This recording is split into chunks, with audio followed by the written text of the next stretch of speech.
Parabéns! Você decidiu juntar-se a nós em um ambiente virtual, inspirador e repleto de informações valiosas para se tornar a melhor versão de si mesmo.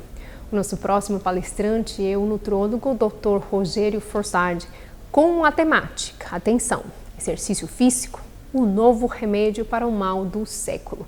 Ele é formado em Clínica Médica da Escola de Medicina da Universidade Federal do Rio de Janeiro, especializado em nutrologia da Santa Casa de Misericórdia do Rio de Janeiro e também tem especialização em medicina do exercício, professor de fisiologia do trabalho da pós-graduação médica em medicina do trabalho da UGF, também do Rio de Janeiro.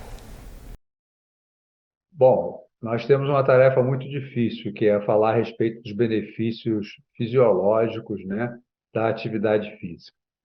Porque esses efeitos, esses benefícios, eles crescem a cada dia com o conhecimento científico. De outra forma de se falar a respeito do assunto é dizer simplesmente de que é muito difícil, muito complicado, que o ser humano, sem uma atividade física, ele vá funcionar adequadamente.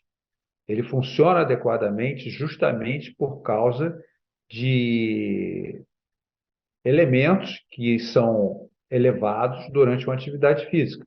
Hormônios, enzimas que são suscetíveis a alterações no efeito crônico da atividade física, aquela nossa genética, né, de determinadas produção de determinadas enzimas, como a gente vai ver nas apresentações de slide, essas enzimas elas sofrem um efeito positivo.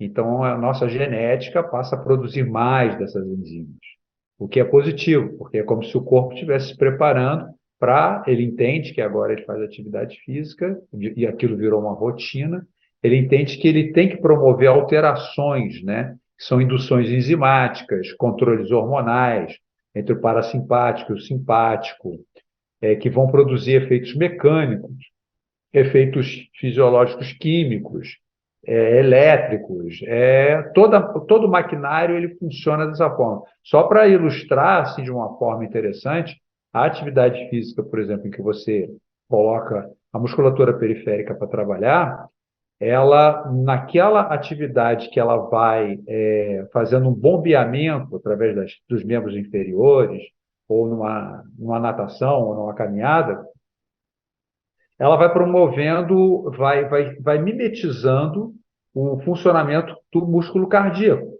Então, quer dizer, é como se você tivesse o corpo inteiro entrando em sístole e diástole. O que, se essa atividade física for de intensidade moderada, vai ser extremamente agradável, principalmente para o músculo cardíaco, porque o músculo cardíaco vai contar com o resto do corpo em atividade e é um momento, então, que ele pode contar, contando com essa orquestragem do corpo como um todo, em movimento, ele pode, de uma certa forma, que até durante uma atividade física, dar até uma descansada, porque ele está sendo, a circulação, que é a função do músculo cardíaco, está sendo auxiliada pela musculatura periférica. De forma que, então, a gente listar os benefícios fisiológicos da atividade física, com uma prática regular da atividade física, é um assunto muito interessante, é uma poderosa medicação, não existe absolutamente nenhum fármaco que possa fazer o que isso faz, né? Por exemplo, aumento de rede vascular, você pode até conseguir isso através de entrar durante um mês numa câmara hiperbárica, mas isso é natural de acontecer quando você pratica uma atividade física do tipo que a gente vai conversar a respeito de forma regular.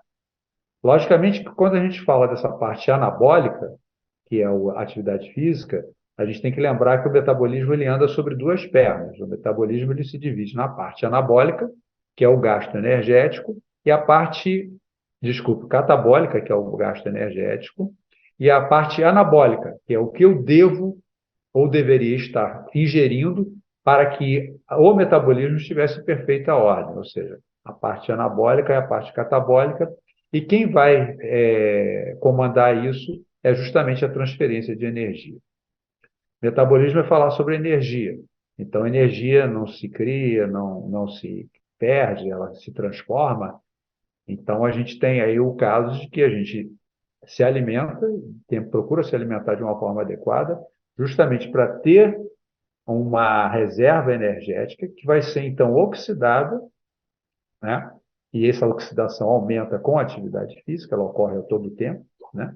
E essa transferência de energia, quanto mais alta ela for, melhor para o corpo humano.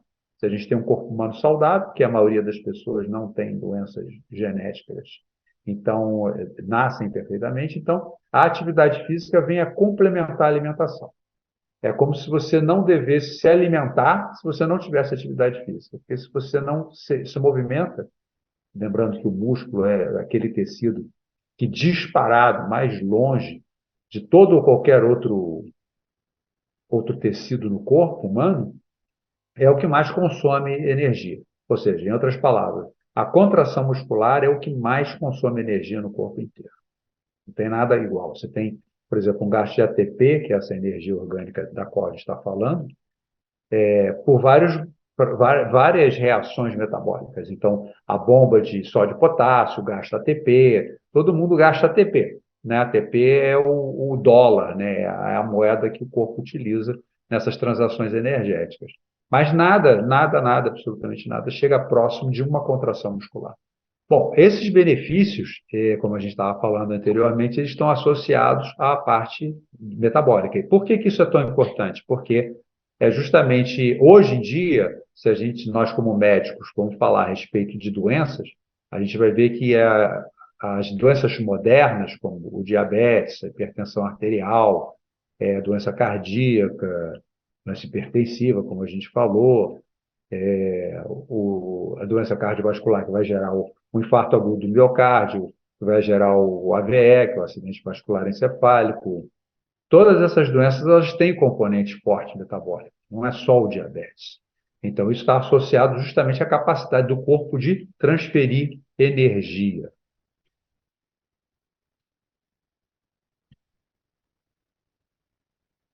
Agora, é importante a gente enfatizar qual é o tipo de atividade física que é capaz de fazer isso. Né? Então, vamos definir por esse primeiro slide o tipo de atividade física envolvida na transferência de energia para o nosso corpo. Isso ocorre através de um fenômeno maravilhoso, que é a equação da vida, que é quando a célula respira. A respiração celular, veja bem, os pulmões, nossos pulmões não respiram. Nossos pulmões, é, eles têm uma inspiração e uma expiração, onde há uma troca de componentes. Você inspira o oxigênio do ar e você exala dióxido de carbono. Então, o pulmão ele tem a capacidade ventilatória. O termo respiração, que a gente usa para o pulmão de uma forma equivocada, é alguma coisa que acontece a nível celular. É quando o corpo pega um determinado alimento específico, que no caso aí é a glicose, que vem dos carboidratos, e essa glicose, então, ela é quebrada sequencialmente por uma via chamada via glicolítica, anaeróbia. Depois ela entra, essa glicose ou esse açúcar, entra no ciclo de Krebs e mais tarde na cadeia respiratória para, no fim, haver a acepção dessa energia pelo oxigênio. Então, a nossa equação, conforme está mostrado aqui, é a glicose, a respiração seria a oxidação da glicose, que é um alimento específico, é um elemento específico, uma molécula específica, que contém uma energia. E essa energia, então, ela é transferida durante essas reações para o ser humano, que acaba com a produção, culmina com a produção de ATP, que é essa energia que a gente estava falando anteriormente. Então, a gente tem uma troca energética, a gente tem uma transferência de uma energia que se encontra no alimento, especificamente na glicose. Mas outros elementos, tipo aminoácidos e ácidos graxos, ou seja, gorduras e proteínas, elas podem entrar também no ciclo de Krebs. Sim, podem entrar no ciclo de Krebs. Mas é simplesmente o ciclo de Krebs é um eixo formado pela glicose. Sem glicose, o corpo ele passa a pegar e construir glicose, fazendo o que se chama de gliconeogênese, a partir de 4 precursores. Mas isso aí é o caso da pessoa estar em jejum, isso é o caso da pessoa estar fazendo uma dessas alimentações, né, tipo dieta cetogênica, que quase não ingere carboidratos, então a fonte da glicose são os carboidratos, e dessa forma ela vai ter problemas, né? Essas dietas são muito ruins para o corpo humano. A quebra, o efeito delas como positivo, entre aspas, que é a perda de peso, ocorre justamente porque essa molécula de glicose ela é armazenada com muita água. Então, se eu fico 2 dias sem ter um dia, 48 horas, 24 horas, sem ingerir alguma fonte de glicose, o corpo vai ter que dar um jeito de produzir essa glicose através dos aminoácidos, principalmente. Então, seria como se você tivesse uma casa que houvesse uma lareira, que é a chama da vida, essa chama da vida seria sustentada pela lenha, que seria a glicose. E na ausência da lenha, você pega os móveis da casa, que é você mesmo, e começa a atacar no fogo, e isso certamente não é bom. É tipo diabetes descompensado. O diabetes descompensado ele não consegue fazer com que a glicose entre para dentro da fibra muscular, então ele começa a utilizar a própria fibra muscular como fonte energética para transformar esses aminoácidos, tipo a alanina, transaminar esses aminoácidos para a glicose. Bom, então vamos lá. Então, portanto, os elementos essenciais para a transferência de energia do alimento para o nosso corpo são a glicose, que tem que estar presente na alimentação, fornecida por uma dieta de preferência rica em carboidratos, como a gente vai chamar de dieta hiperglicídica, e a nossa capacidade de fornecer oxigênio para quebrar essa molécula e retirar a energia nela contida. E a atividade que envolve esse processo é a atividade aeróbica, ou seja, você fazer uma atividade estática, tipo alongamento, você fazer um pilates, você fazer uma musculação, não servem como uma atividade que eleva o consumo de oxigênio. A atividade que eleva o consumo de oxigênio tem que ser uma atividade conforme o slide demonstra, uma natação, uma leve caminhada, ou uma corrida, uma bicicleta ergométrica ou uma bicicleta normal. Essa atividade que promove aumento da ventilação, né, pela troca de oxigênio, e pelo CO2, e, consequentemente, ela que vai produzir esses efeitos, porque ela vai produzir que a médio e longo prazo haja uma produção de elementos que vão favorecer a captação do oxigênio. Isso é a nossa chamada capacidade aeróbica. Então, a capacidade aeróbica ela é proporcional ao meu consumo e gasto energético. Então, se eu tenho uma capacidade aeróbica de um atleta extremamente elevada, eu vou ter que ter uma alimentação de um atleta com uma quantidade de calorias muito grande, porque eu estou promovendo gasto energético, né? E nesse outro slide, a gente procura, então, definir de que forma a atividade aeróbia, já ficou bem claro, deve ser executada para promover esses benefícios fisiológicos, que a gente vai falar a respeito. Então, é para entender de que a atividade deverá ser frequente. Então, o que é importante na atividade, quando a gente define uma atividade aeróbica, a gente deve definir 3 aspectos: a frequência, a duração e a intensidade. Então, a frequência é muito importante. Essa atividade vai ter que ser feita até mesmo 2 vezes por dia. Como às vezes você tem a necessidade de tirar uma pessoa de uma obesidade mórbida, você vai procurar colocar essa pessoa numa atividade em que não haja muito impacto devido ao excesso de peso, e essa pessoa, então, dentro de uma água, numa natação, numa hidroginástica, ou então em cima de uma bicicleta ergométrica, essa pessoa vai começar a trabalhar, e você às vezes tem necessidade de fazer o quê? 2 treinos por dia.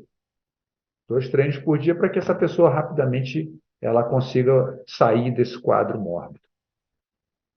E, então, determinada essa frequência, essa atividade deve ser mantida, conforme o nosso gráfico está mostrando, por um tempo prolongado, que é o que se deseja fazer, quando você começa o aquecimento de uma atividade, em seguida você entrar no steady state. Você sai de uma zona de conforto, você sai de uma zona de repouso, e você aumenta a intensidade, que vai ser moderada. Repare bem que o nosso gráfico ele está em inglês, mas dá para entender de que ele entra numa faixa moderada ou um pouco acima da moderada. Não é interessante que essa atividade entre numa alta intensidade. Que a alta intensidade ela não vai promover um conforto adequado de captação de oxigênio. A pessoa começa a bufar.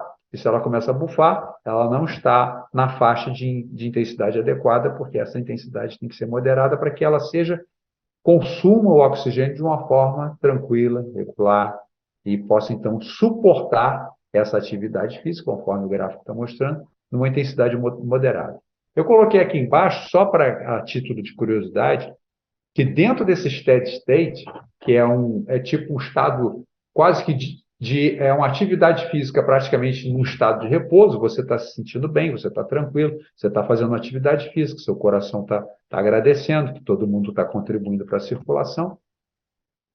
O consumo de hidratos de carbono, de carboidrato, ele é sempre elevado na atividade física.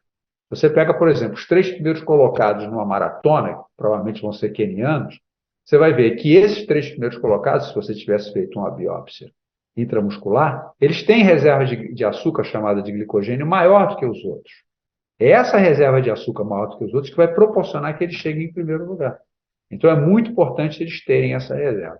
Então, o consumo de carboidratos, vocês podem reparar, entre 45% a 50% de uma atividade tranquila, de uma atividade que está queimando gordura da melhor forma possível.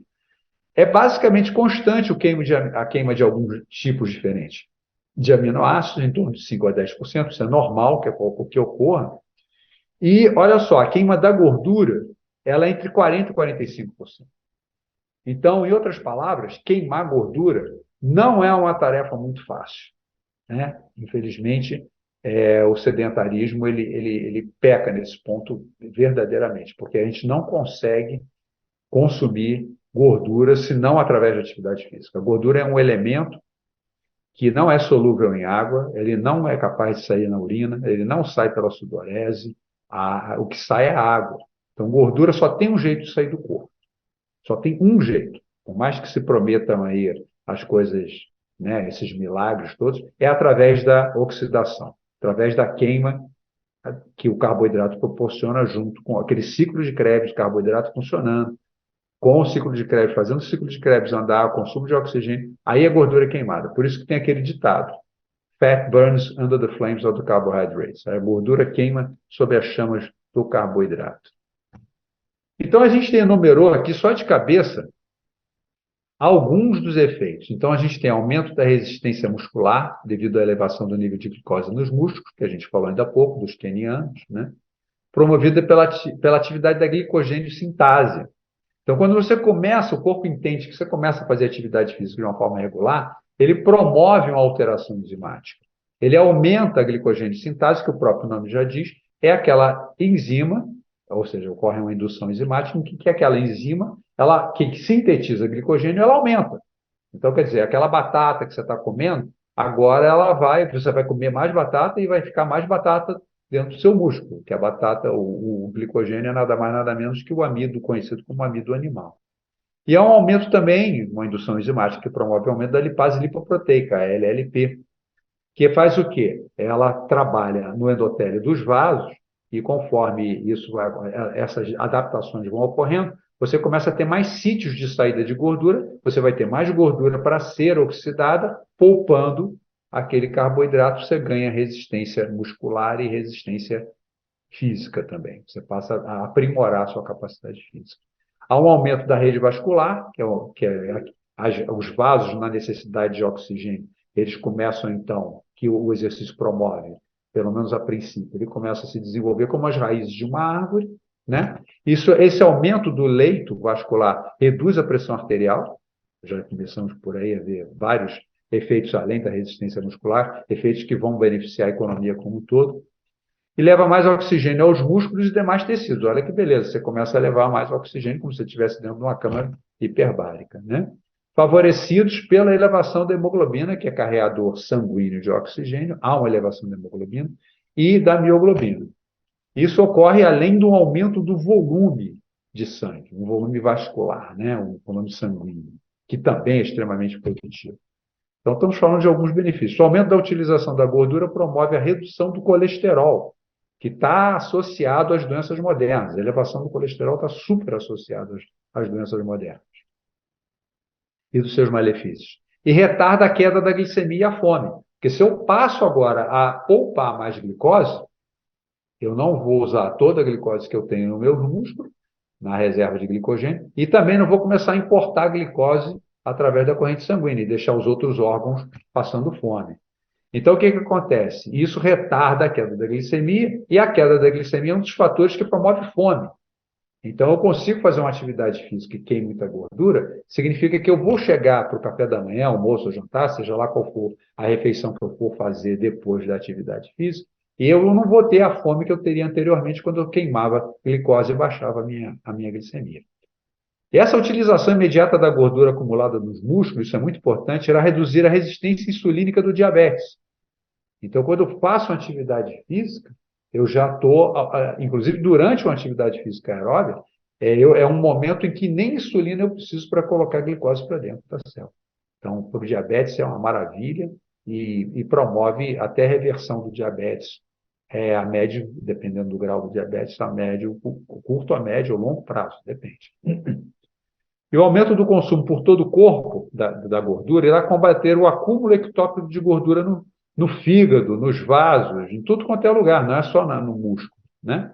Então, aí reduz o risco de doenças cardiovasculares, como é o caso vasculares, como é o caso do IAM, infarto agudo do miocárdio, e o AVE, que é o acidente vascular encefálico, e também reduz a esteatose hepática, que hoje é um componente normal das pessoas. Antigamente só se falava em esteatose hepática relativa ao consumo de álcool. Hoje em dia você tem que falar, na esteatose hepática não alcoólica, que as pessoas nem bebem o álcool, que vai se transformar em gordura lá no fígado, mas têm esteatose hepática porque estão comendo realmente uma alimentação equivocada muito rica em gordura, né?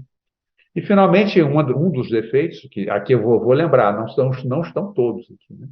A perda natural da gordura e o aumento do tônus da massa muscular promove uma composição corporal saudável, ou seja, reduz o percentual de gordura que a maioria das pessoas deseja, que é o emagrecimento. Então, os benefícios fisiológicos da complementação elas têm a ver com essa dieta que a gente chama de hiperglicídica, onde a grande maioria, a gente tem aqui um gráfico, esse gráfico é um gráfico em pizza, né?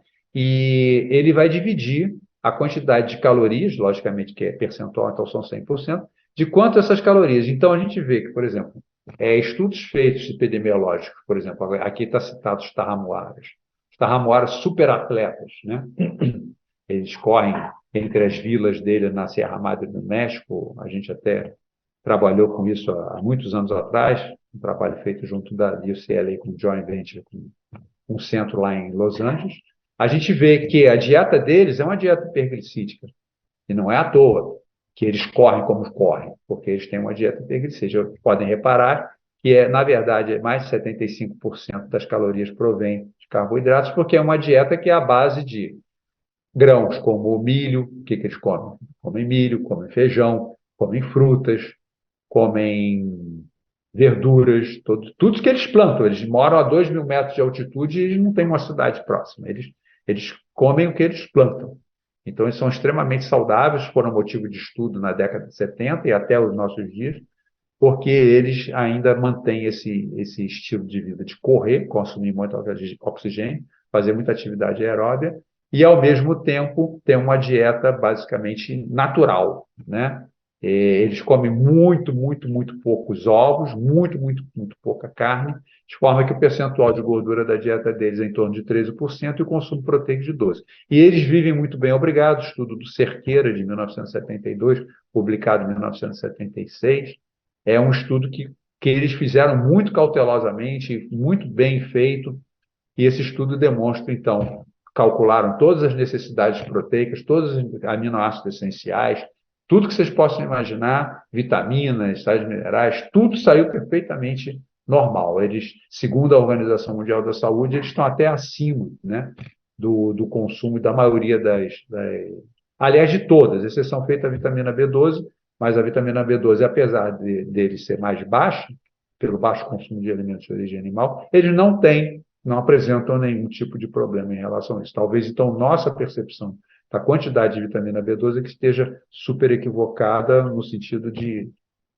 uma necessidade que não é tão real assim, ela poderia ser menor. Então, o que eles fazem? Eles têm uma dieta com alimentos do reino vegetal, com baixo teor de gordura, né? Você vai pegar um feijão, você vai pegar um milho, você vai ver que o percentual de gordura deles na composição calórica é muito baixo. E eles têm ainda alguma adição de açúcares. 6% daqueles carboidratos ali são para a forma de açúcar mesmo, açúcar, que nem esse que a gente tem, sacarose na mesa, né, para adoçar o cafezinho. e mel, né? A gente não sabe, eu não tenho notícia de que eles façam utilização de mel. E tem muito poucos alimentos de reino animal, como a gente falou, não tem basicamente óleo e demais gorduras que contribuiriam para o aumento desse percentual, no caso das gorduras. Então, os benefícios fisiológicos são a complementação da atividade física com a dieta, uma atividade aeróbica, com uma dieta hiperglicêmica, né? Então, aqui está resumido a respiração, então seria a glicose, que é o DH, a fonte da glicose seria uma dieta hiperglicídica, como a dos tarramuaras, mas associado a um aumento da capacidade aeróbica, que é o aumento do oxigênio, você vai ter, então, uma transferência de energia que você não teria de outra forma. Você vai ter uma transferência de energia fabulosa, o seu corpo vai funcionar, que é uma maravilha, e isso vai fazer com que você se afaste, né? Porque você vai queimar gordura, você vai evitar o grande vilão hoje em dia, dentro da medicina, que é a lipotoxemia, porque a gordura ela não tem limite. A pessoa ingere alimentos, esses alimentos vão se transformando em gordura, a pessoa ingere gordura, esses alimentos vão sendo estocados infinitamente. Diferentemente das reservas de carboidrato, que são pequenas, uma pessoa não chega a ter 1 quilo de carboidrato, a maioria das pessoas tem em torno de meio quilo de carboidrato, dividido entre o fígado e os músculos, no como um todo, e a gordura não. A gordura ela não tem limite, a pessoa vai ficando cada vez mais obesa. Então, para a saúde, o que a gente sabe, que a gente trata com dieta e exercício, que é o meu caso, a gente promove uma dieta hiperglicídica e procura promover um aumento da capacidade aeróbica, que é o VO2 max. E aí essa transferência de energia vai favorecer o combate, né, a prevenção e a manutenção, prevenção ou tratamento ou cura de problemas metabólicos, como é o caso do diabetes, hipertensão arterial e vários outros. Que isso é comprovado cientificamente, não só através do trabalho feito com os tarramuaras, mas o estudo da China feito pelo pessoal da Cornell, a dieta de Kempner, de 1939, que tratou os pacientes com uma dieta hiperglicídica, chegava a 90%, quase 90% das calorias eram calorias sob a forma de carboidratos, né? E os efeitos foram maravilhosos, né? Então, isso não tem... Existe comprovação científica aí, muito através desses estudos, não só o entendimento da bioquímica metabólica, mas também através dos estudos epidemiológicos, né?